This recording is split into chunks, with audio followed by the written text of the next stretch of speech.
ಸ್ವಾತಂತ್ರ್ಯ ಹೋರಾಟಗಾರ ವಾಸುದೇವ್ ಬಲವಂತರಾಯ್ ಪಡಕೆ ಸೆರೆಸಿಕ್ಕ ದೇವರ ನಾವದಗಿ ದೇವಾಲಯ 12ನೇ ಶತಮಾನದಲ್ಲಿ ಕಲ್ಯಾಣಿ ಚಾಲುಕ್ಯರಿಂದ ನಿರ್ಮಿಸಲ್ಪಟ್ಟ ಇತಿಹಾಸ ಪ್ರಸಿದ್ಧ ಸಂಗಮೇಶ್ವರ ದೇವಾಲಯ ಇರೋದು ಸಿಂದಗಿ ವಿಧಾನಸಭಾ ಕ್ಷೇತ್ರದ ವ್ಯಾಪ್ತಿಯಲ್ಲಿ. ಇದು ಹೈದರಾಬಾದ್ ಕರ್ನಾಟಕ ವಿಮೋಚನಾ ಹೋರಾಟಗಾರ ರಮಾನಂದ ತೀರ್ಥರ ನೆಲೆಯಾಗಿದೆ. ಇನ್ನು ಸಿಂದಗಿ ಬಸವಾದಿ ಶರಣರ ವಚನಗಳನ್ನು ಸಂರಕ್ಷಿಸುವಲ್ಲಿ ಪ್ರಮುಖ ಪಾತ್ರ ವಹಿಸಿದ ಜಗದೇವ ಮಲ್ಲಿಬೊಮ್ಮ ಶರಣರ ಆಲಮೇಲ ನೆಲೆಯನ್ನ ಮಡಿಲಲ್ಲಿ ಕಟ್ಟಿಕೊಂಡಿರುವ ಕ್ಷೇತ್ರ.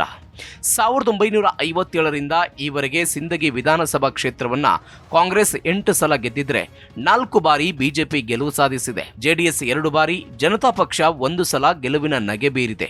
ಸಿಂದಗಿ ಪ್ರಸಿದ್ಧ ಪಾವನ ನೆಲ. ಸಿಂದಗಿ ವಿಧಾನಸಭಾ ಕ್ಷೇತ್ರ ಅನೇಕರಿಗೆ ಅವಕಾಶದ ಬಾಗಿಲು ತೆರೆದು ಶಾಸನ ಸಭೆಗೆ ಪ್ರವೇಶಿಸುವಂತೆ ಮಾಡಿದೆ. ಈಗ ಈ ಕ್ಷೇತ್ರ ಕಾಂಗ್ರೆಸ್ನ ವಶದಲ್ಲಿದ್ದು ಅಶೋಕ್ ಮನಗೋಳಿ ಶಾಸಕರಾಗಿದ್ದಾರೆ. ಅಶೋಕ್ ಮಲ್ಲಪ್ಪ ಮನಗೋಳಿ 2023ರ ಚುನಾವಣೆಯಲ್ಲಿ ಕಾಂಗ್ರೆಸ್ನಿಂದ ಸ್ಪರ್ಧೆ ಮಾಡಿ ವಿಜೇತರಾಗಿದ್ದಾರೆ. ಇವರ ತಂದೆ ಎಂಸಿ ಮನಗೋಳಿ ರಾಜ್ಯ ರಾಜಕಾರಣದಲ್ಲಿ ಪ್ರಭಾವ ಹೊಂದಿದ್ರು. ಸಿಂದಗಿ ವಿಧಾನಸಭಾ ಕ್ಷೇತ್ರದಿಂದ ಒಟ್ಟು 7 ಬಾರಿ ಚುನಾವಣೆಗೆ ಸ್ಪರ್ಧಿಸಿದ್ರು.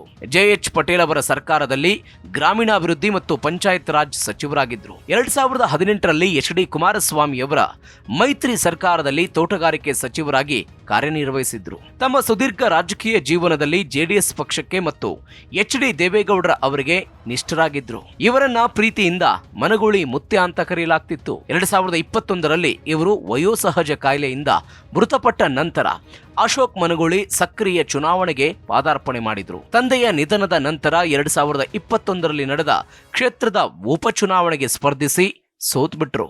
ಆದರೆ 2023ರ ಚುನಾವಣೆಯಲ್ಲಿ ಗೆಲುವು ದಾಖಲಿಸಿದ್ದಾರೆ. ಸಿಂದಗಿ ವಿಧಾನಸಭಾ ಕ್ಷೇತ್ರದ ಇತಿಹಾಸದಲ್ಲಿ 1962 ಹಾಗೂ 1967ರಲ್ಲಿ ಸತತ 2 ಬಾರಿ ಗೆಲುವು ಕಂಡಿದ್ದ ಸಿಎಂ ದೇಸಾಯಿ ಅವರನ್ನ ಹೊರತುಪಡಿಸಿದ್ರೆ ಉಳಿದ ಯಾವ ಅಭ್ಯರ್ಥಿಯೂ ಸತತವಾಗಿ ಜಯಗಳಿಸಿರಲಿಲ್ಲ.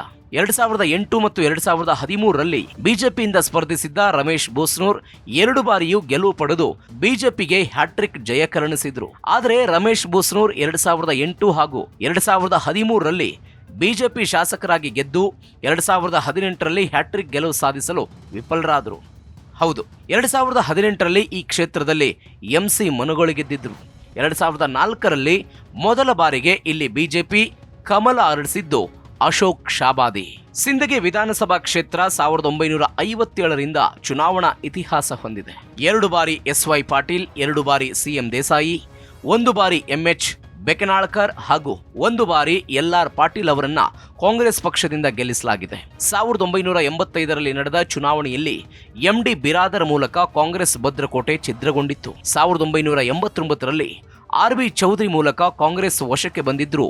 ಅದಾದ ನಂತರ ನಡೆದ 1994ರ ಚುನಾವಣೆಯಲ್ಲಿ ಜನತಾದಳದಿಂದ ಗೆದ್ದಿದ್ದ ಎಂಸಿ ಮನಗೋಳಿ ಸಚಿವರಾಗಿದ್ದರು. 2013ರಲ್ಲಿ ಕೂದಲೆಳೆ ಅಂತರದಲ್ಲಿ ಸೋತಿದ್ದ ಎಂಸಿ ಮನಗೋಳಿ 2018ರಲ್ಲಿ ಜೆಡಿಎಸ್ನಿಂದ ಮತ್ತೆ ಗೆದ್ದು ಕುಮಾರಸ್ವಾಮಿ ನೇತೃತ್ವದ ಕಾಂಗ್ರೆಸ್ನ ಮೈತ್ರಿ ಸರ್ಕಾರದಲ್ಲಿ ತೋಟಗಾರಿಕೆ ಸಚಿವರಾಗಿದ್ದರು. ಶಾಸಕರಾಗಿದ್ದಾಗಲೇ ಎಂಸಿ ಮನಗೋಳಿ ನಿಧನರಾಗಿದ್ದರಿಂದ 2021ರಲ್ಲಿ ನಡೆದ ಉಪಚುನಾವಣೆಯಲ್ಲಿ ಅವರ ಪುತ್ರ ಕಾಂಗ್ರೆಸ್ಗೆ ಸೇರ್ಪಡೆಯಾಗಿ 2ನೇ ಸ್ಥಾನಕ್ಕೆ ತೃಪ್ತಿಪಟ್ಟರು. ಜೆಡಿಎಸ್ ಅಭ್ಯರ್ಥಿ ನಾಜಿಯಾ ಅಂಗಡಿ 4353 ಮತಗಳನ್ನು ಪಡೆಯುವ ಮೂಲಕ ಠೇವಣಿ ಕಳೆದುಕೊಂಡಿದ್ರು. ಆದರೆ 2023ರಲ್ಲಿ ಮತ್ತೊಮ್ಮೆ ಅಶೋಕ್ ಎಂ ಮನಗೋಳಿ ಕಾಂಗ್ರೆಸ್ನಿಂದ ಸ್ಪರ್ಧಿಸಿ ಬಿಜೆಪಿಯ ರಮೇಶ್ ಬೋಸ್ನೂರ್ ವಿರುದ್ಧ 87,621 ಮತ ಗಳಿಸಿ 7,808 ಮತಗಳ ಅಂತರದಿಂದ ಜಯಗಳಿಸಿದ್ದಾರೆ. ಜೆಡಿಎಸ್ ಅಭ್ಯರ್ಥಿ ವಿಶಾಲಾಕ್ಷಿ ಶಿವಾನಂದ್ ಪಾಟೀಲ್ 2,283 ಮತಗಳನ್ನು ಪಡೆದರು. ಸಿಂದಗಿ ವಿಧಾನಸಭಾ ಕ್ಷೇತ್ರದಿಂದ ಮಂತ್ರಿಯಾದವರು ಕಾಂಗ್ರೆಸ್ನ ಚೌಧರಿ ರಾಯಗೊಂಡಪ್ಪ ಭೀಮಣ್ಣ. 1992ರಲ್ಲಿ ವೀರಪ್ಪ ಮೊಯ್ಲಿ ಸಂಪುಟದಲ್ಲಿ ಸಣ್ಣ ನೀರಾವರಿ, ಬಂದಿಖಾನೆ ಮತ್ತು ಗೃಹ ರಕ್ಷಕ ಖಾತೆಯ ಸಚಿವರಾಗಿದ್ದರು. ಎಂಸಿ ಮನಗೋಳಿ 1994ರ ಎಚ್.ಡಿ. ದೇವೇಗೌಡರ ಸಂಪುಟದಲ್ಲಿ ಗ್ರಾಮೀಣಾಭಿವೃದ್ಧಿ ಸಚಿವ ಹಾಗೂ 2018ರಲ್ಲಿ ಎಚ್.ಡಿ. ಕುಮಾರಸ್ವಾಮಿ ಅವರ ಸಮ್ಮಿಶ್ರ ಸರ್ಕಾರದಲ್ಲಿ ತೋಟಗಾರಿಕೆ ಇಲಾಖೆಯ ಸಚಿವರಾಗಿದ್ದರು. ಈ ವಿಧಾನಸಭಾ ಕ್ಷೇತ್ರದ ಜಾತಿವಾರು ಪ್ರಾಬಲ್ಯ. ಜಾತಿವಾರು ಅಂದಾಜು ಗಮನಿಸಿದರೆ ಕುರುಬ 40,000, ಗಾಣಿಗ 35,000, ಪಂಚಮಸಾಲಿ 34,000, ಬಡಜಿಗ 25,000, ಮುಸ್ಲಿಂ 35,000, ಪರಿಶಿಷ್ಟ ಜಾತಿ ಮತ್ತು ಪರಿಶಿಷ್ಟ ಪಂಗಡ 32,000, ಗಂಗಾ ಮತಸ್ಥ 19,000, ತಳವಾರ ಮತ್ತು ಇತರೆ ಸಮುದಾಯದ ಒಟ್ಟು 27,000 ಮತದಾರರು ಈ ಕ್ಷೇತ್ರದಲ್ಲಿದ್ದಾರೆ.